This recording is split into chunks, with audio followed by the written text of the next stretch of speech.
Hi everyone, and welcome to another lesson on parts of speech.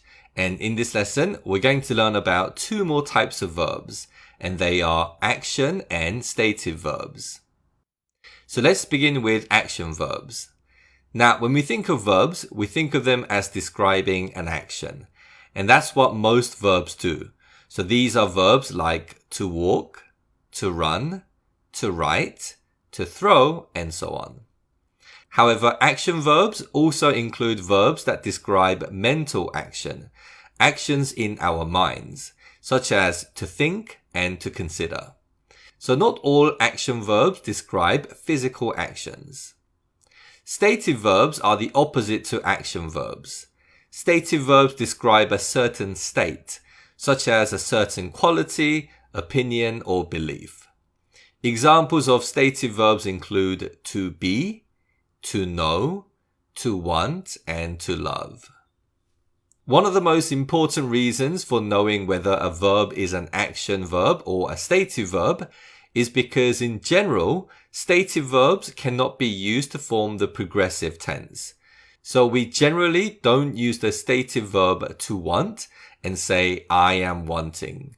But we can use the action verb to run and say, I am running. We will learn more about forming the present progressive tense later in this course.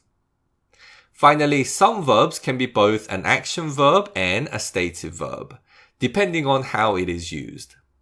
For example, the verb to have is most commonly used to describe a possession of something. So we can say, I have a car. And have in this sentence is used as a stative verb, as it describes a certain state. However, we often use have to talk about drinking or eating something. So we can say, I am having my breakfast. So in this sentence, we use have to describe the physical action of eating and drinking. So do keep in mind that there are certain verbs which can be used as both action and stative verbs, depending on how the verb is used. In the resources section, we have a document which gives you a good list of verbs which can be used as action verbs, stative verbs, and both action and stative verbs. Let's now do a quiz to check your understanding of what you have learned.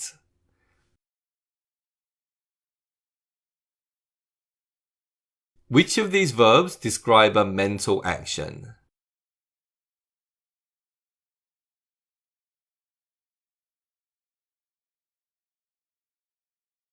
Which of these verbs describe a physical action?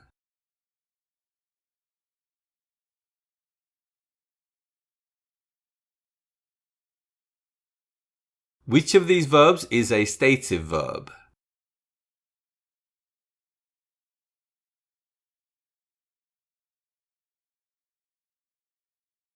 Which of these is a stative verb?